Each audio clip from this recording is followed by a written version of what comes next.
Hi, welcome to the Eastern Township School Board series of videos. In this module, we'll explore the difference between tabs and windows, part of the Introduction to Technologies for Learning course. So what's the difference between a tab and a window? Well, when you first open up a modern browser, what you see at the top here is a tab. It even tells you you're on a new tab. Tab allows you to navigate several websites at the same time, especially when you're at school. You can have one that controls, for example, that has your Gmail. I'm going to click on Gmail here to go to Gmail, and I would be into Gmail. I just need to sign in.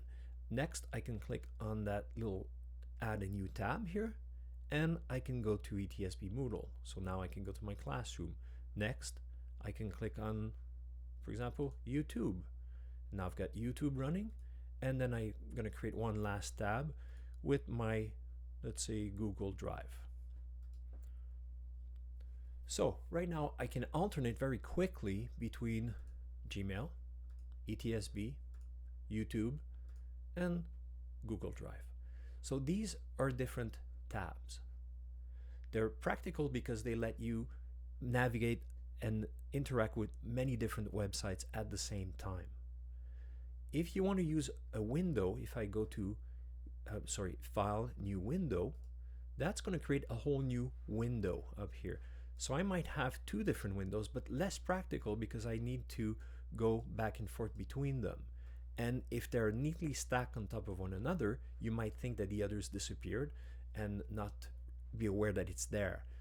So for all intents and purposes, we ask you to use different tabs. They're much more practical. When you're done with, say, YouTube, you can just click on that little X to get rid of it.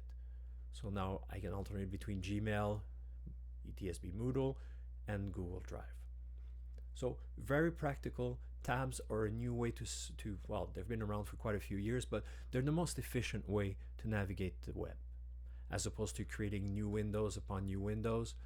If I create a new window and another one and another one, it gets to be a bit messy and it gets to be a bit confusing.